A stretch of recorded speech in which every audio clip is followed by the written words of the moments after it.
안녕하세요. 오늘은 2020년 4월 7일 화요일입니다. 여러분은 사순절 그리고 고난주간을 어떻게 보내고 계십니까? 다른 때보다 말씀과 기도의 시간 갖기를 더 힘쓰고 계신가요? 많은 분들이 사순절에 주시는 특별한 은혜를 경험합니다. 한우리 가족들 모두에게 이번 한 주간이 또한 본의 아니게 다 함께 고난 가운데 있는 이때에 말씀이신 예수님을 이전보다 더 깊이 경험하는 은혜가 있길 소망합니다. 우리 오늘 함께 읽고 묵상할 말씀은 열왕기상 19장 8절에서 18절 말씀입니다. 열왕기상 19장 8절에서 18절. 이에 일어나 먹고 마시고 그 음식물의 힘을 의지하여 40주 40야를 가서 하나님의 산 호렙에 이르니라.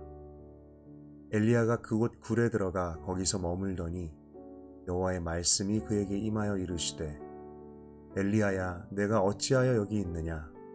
그가 대답하되 내가 만군의 하나님 여호와께 열심히 유별하오니 이는 이스라엘 자손이 주의 언약을 버리고 주의 제단을 헐며 칼로 주의 선지자들을 죽였음이오며 오직 나만 남았거늘 그들이 내 생명을 찾아 빼앗으려 하나이다. 여호와께서 이르시되 너는 나가서 여호와 앞에서 산에 서라 하시더니 여호와께서 지나가시는데 여호와 앞에 크고 강한 바람이 산을 가르고 바위를 부수나 바람 가운데 여호와께서 계시지 아니하며 바람 후에 지진이 있으나 지진 가운데도 여호와께서 계시지 아니하며 또 지진 후에 불이 있으나 불 가운데에도 여호와께서 계시지 아니하더니 불 후에 세미한 소리가 있는지라. 엘리야가 듣고 겉옷으로 얼굴을 가리고 나가 불 어귀에 서매 소리가 그에게 임하여 이르시되 엘리야야 내가 어찌하여 여기 있느냐. 그가 대답하되 내가 만군의 하나님 여호와께 열심히 유별하오니 이는 이스라엘 자손이 주의 언약을 버리고 주의 제단을 헐며 칼로 주의 선지자들을 죽였음이오며 오직 나만 남았거늘 그들이 내 생명을 찾아 빼앗으려 하나이다. 여호와께서 그에게 이르시되 너는 내 길을 돌이켜 광야를 통하여 다메섹에 가서 이르거든 하사엘에게 기름을 부어 아람의 왕이 되게 하고 너는 또 님시의 아들 예후에게 기름을 부어 이스라엘의 왕이 되게 하고 또 아벨무홀라 사밧의 아들 엘리사에게 기름을 부어 너를 대신하여 선지자가 되게 하라. 하사엘의 칼을 피하는 자를 예후가 죽일 것이요 예후의 칼을 피하는 자를 엘리사가 죽이리라. 그러나 내가 이스라엘 가운데 7,000명을 남기리니 다 바알에게 무릎을 꿇지 아니하고 다 바알에게 입맞추지 아니한 자니라. 오늘 본문 말씀의 주인공은 엘리야입니다. 그는 갈멜산에서 850대 1의 위대한 승리를 경험하고 온 이스라엘 백성들에게 참 신이신 여호와 하나님을 나타내 보였습니다. 이만하면 선지자로서 하나님의 사람으로서 감당할 수 있는 최고의 사역, 최고의 결과가 아니었을까요? 그러나 그는 얼마 지나지 않아 두려워 벌벌 떠는 너무나 연약한 도망자가 되고 맙니다. 사람이 얼마나 갈대와 같고 연약한지 야고보서 말씀에서 엘리야가 우리와 성장이 같은 사람이었다고 기록하는 것이 전혀 과장이 아니었습니다. 엘리야는 이세벨로부터 복수와 경고의 메시지를 전해 듣고는 이전의 승리와 하나님의 기적은 완전히 잊어버린 것처럼 두려움에 사로잡힙니다. 그가 얼마나 두려웠던지 남유다의 최남단 브엘세베까지 도망칩니다. 우리나라로 말하면 평양에서 큰 승리를 경험하고는 국경을 넘어 내려와 제주도까지 도망간 것과 같지요. 이때 엘리야는 여러 감정들에 휩싸여 있었던 것 같습니다. 생명의 위협, 죽음에 대한 공포, 자신만 남았다는 외로움, 그리고 그렇게 하나님의 일을 열심으로 했지만 결국은 실패했다는, 결국은 일이 다 뒤틀려 버렸다는 실패감과 절망감, 그리고 이런 부정적인 감정과 생각에 휩싸였던 하나님의 사람은 사명을 잊어버리고 뒷걸음쳐서 잘못된 인생의 방향으로 나아가게 됩니다. 우리는 10절과 14절에서 똑같이 나오는 엘리야의 말을 들어보면 그가 두려움 속에서 구원과 착각을 하고 있었다는 것을 알 수가 있습니다. 첫째로 그는 이세벨의 말을 전해 듣고 자신의 생명을 주관하는 자가 하나님이 아니라 이세벨이라고 생각하게 됩니다. 생명을 주관하시는 하나님을 잊어버린 것이지요. 그리고 자신만 혼자 남았다고 생각했던 것도 착각이었습니다. 실제로 이전에도 하나님께서는 국내 대신 오바댜를 통해서 선지자 100명을 숨겨 놓으셨습니다. 그리고 이후에도 말씀하시길 7,000명의 바알에 무릎 꿇지 않은 자를 남겨 놓으셨다고 하십니다. 두려움과 부정적인 감정들은 엘리야로 하여금 현실을 곡해하고 마장에 서보게 하였습니다. 그러다 보니 그는 이제 다 틀렸다, 하나님의 일도 이제 다 끝났다라고 체념하고 절망합니다. 자신이 그렇게 열심으로 하나님의 일을 했는데도 일이 이렇게 되어버렸다고 원망 섞인 말을 하면서, 이것은 분명히 착각이었습니다. 두려움과 착각 속에 원망하고 낙심하는 엘리야, 정말 우리의 모습입니다. 우리도 눈에 보이는 상황들이 너무나 실제적이고 위협적일 때 보이지 않는 하나님을 너무나 쉽게 잊어버리게 됩니다. 그리고 우리가 마주한 상황들이 무겁고 힘들고 내 힘으로는 어찌할 수 없을 때, 또 이세벨처럼 우리에게 속삭이는 사단의 거짓말을 들었을 때에 우리도 두려움과 실패감, 외로움, 자기 연민, 모든 게 끝났다는 절망감에 휩싸여버립니다. 그러면 우리도 하나님의 일하심을, 하나님께서 주관하신다는 사실을 잊어버리게 됩니다. 이것은 아무리 믿음이 좋은 하나님의 사람도 비껴갈 수 없는 함정과 같습니다. 그러나 하나님은 살아계십니다. 하나님은 인간의 연약함을 그분을 드러내시는 기회로 삼으십니다. 바꾸십니다. 하나님께서는 엘리야의 생각이 착각이었음을 가르쳐 주십니다.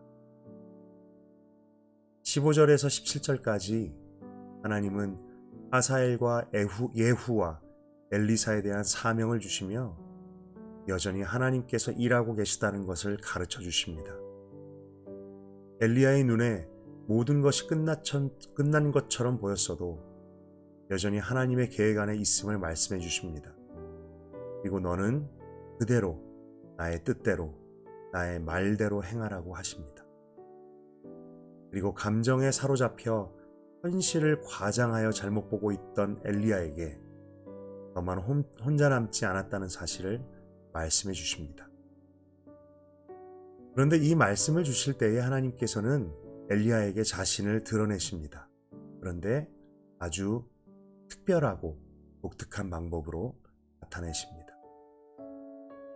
여호와께서 이르시되 너는 나가서 여호와 앞에서 산에 서라 하시더니 여호와께서 지나가시는데 여호와 앞에 크고 강한 바람이 산을 가르고 바위를 부수나 바람 가운데 여호와께서 계시지 아니하며 바람 후에 지진이 있으나 지진 가운데도 여호와께서 계시지 아니하며 또 지진 후에 불이 있으나 물 가운데도 여호와께서 계시지 아니하더니 불 후에 세미한 소리가 있는지라.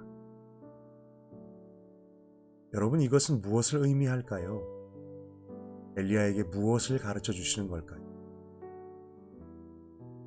아마도 엘리야는 850대 1의 승리, 하늘 문을 열고 닫는 기도의 응답, 하늘에서 떨어지는 불과 같은 기적과 승리의 순간에만 하나님께서 살아계시고 역사하신다고 생각했던 것 같습니다. 그래서 두려움이 찾아올 때, 나를 위협하는 무서운 풍랑과 파도를 만났을 때, 실패할 때, 도망할 때, 하나님께서 마치 계시지 않는 것만 같은 그때, 그곳에서는 하나님이 계시지 않다고, 하나님이 나를 버리셨다고, 나를 떠나셨다고, 다 끝났다고 생각했던 것 같습니다. 그러나 하나님께서는 그게 아니라고 말씀하십니다. 하나님은 인간의 눈에 보이는 능력과 기적의 순간에만 계신 것이 아니라 강할 때에도, 약할 때에도, 부요할 때에도, 가난할 때에도, 성공할 때에도, 실패할 때에도, 형통할 때에도, 어려울 때에도 동일하게 그곳에 계시고 그곳에서 말씀하시며 그곳에서 역사하시는 분이십니다. 이것은 수천 년이 지난 오늘 우리들에게도 동일한 말씀이고 너무나 중요한 진리라고 생각됩니다. 하나님은 인생의 어떤 상황, 어떤 때, 어떤 계절에도 동일하신 분, 변함없이 그 자리에 계신 분이십니다. 나 너무나 좋아하는 찬양의 가사처럼 주님은 신실하고 항상 거기 계시네. 그 사랑을 뭐라 할까? 여러분은 어떠십니까? 여러분은 어떤 상황 속에서 어떤 두려움 혹은 어떤 부정적인 감정들에 휩싸입니까? 경제적이고 물질적인 위기입니까? 건강의 문제, 미래에 대한 불안, 풀리지 않는 삶의 무거운 문제들입니까? 그리고 여러분은 그 속에서 어떤 생각, 어떤 감정 속에서 살고 있습니까? 변함없는 하나님에 대한 신뢰인가요? 아니면 엘리야처럼 뒷걸음치고 현실을 과장하거나 왜곡하고 그 속에서 나만 피해자라고 생각하고 있지는 않습니까? 우리도 엘리야처럼 무서운 현실 앞에 두려움과 착각 속에서 하나님을 잊어버리고 하나님을 바라보는 것을 놓쳐버리기 너무나 쉽습니다. 그 속에서 우리가 절대 놓쳐서는 안 될 복음의 진리를 생각해 봅니다. 그것은 바로 성령님께서 저와 여러분 안에 계신다, 살아계신다라는 진리입니다. 성령님은 불과 바람과 하늘을 가르고 땅을 흔드는 역사 속에서도 임하시는 분이시기도 하지만 예수를 믿는 우리 안에 매주 찾아오셔서 그 속에 거주하시는 하나님이십니다. 어떤 상황에서도 보이지 않아도 느껴지지 않아도 나의 상황과 감정이 흔들리고 어렵고 나의 믿음이 바닥을 치는 것처럼 느껴져도 변함없이 우리 안에 우리의 삶 속에 거하시는 분이십니다. 사단은 우리에게 속삭입니다. 너는 혼자라고, 너는 실패했다고, 이 절망이 영원할 것이라고. 그러나 여러분, 우리는 결코 혼자가 아닙니다. 온 세상을 지으신 하나님께서, 온 세상을 다스리시고 주관하시는 하나님께서 나를 너무나 사랑하셔서 그 아들을 내어주시기까지 하신 그 하나님께서 그분의 영으로 우리 안에 계십니다. 이 사실이, 이 복음의 진리가 저와 여러분으로 하여금 어떤 상황에도 불구하고 하나님을 바라보게 하고 우리의 마음이 하나님의 뜻과 하나님의 나라에서 떠나지 않게 하고 고난의 때에도 하나님의 뜻을 바라보게 하고 신뢰할 수 있게 하며 고난의 때에 믿는 우리로 하여금 기도의 자리에 머물며 하나님의 뜻을 이루는 하루를 살게 할 줄로 믿습니다.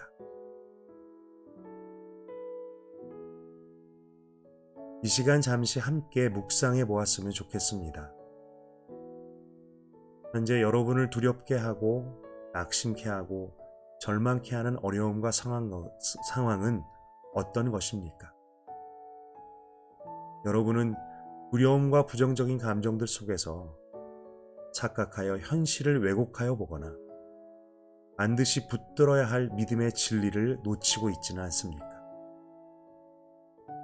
성령 하나님께서 내 안에 계신다는 사실을 확신하는 것이 여러분의 오늘을 어떻게 바꿀 수 있을까요?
시간 함께 기도하시겠습니다.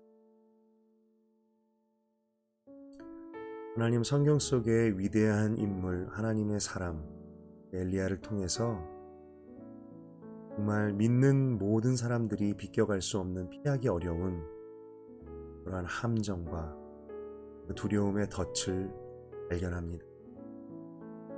하나님, 정말 엘리야와 똑같이 우리들도 오늘 하루하루를 살 때에 상황 앞에서 두려움 속에서 주님을 바라보지 못할 때가 너무나 많습니다. 저희는 너무나 연약합니다. 주님은 눈에 보이지 않으시지만 나를 두렵게 하는 상황과 현실과 어려움들은 너무나도 잘 보이고 잘 느껴집니다. 하나님, 그러나 믿음이 무엇일까요? 그 믿음을 우리에게 허락하여 주시옵소서.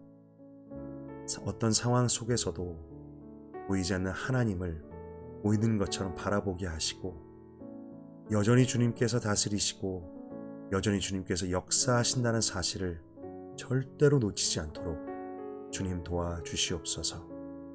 그리고 사단이 아무리 속삭여도 저는 결코 혼자가 아닙니다. 바로 성령 하나님께서 내 안에 살아계시기 때문입니다. 하나님 아버지, 오늘 하루도 저와 이 묵상을 함께 나누는 모든 우리 하늘의 지체들이 이 하루를 우리 안에 계신 그 성령 하나님을 바라보고 붙들고 그분의 살아계심을 믿으며 이 하루를 살 수 있게 도와주시옵소서. 어떤 상황 속에서도 주님을 바라보는 우리들 되게 하여 주시옵시고 이 고난의 때에 하나님의 손을 의지하며 더욱더 기도하는 우리들 되게 도와주시옵소서. 모든 말씀 예수님의 이름으로 기도드렸습니다. 아멘.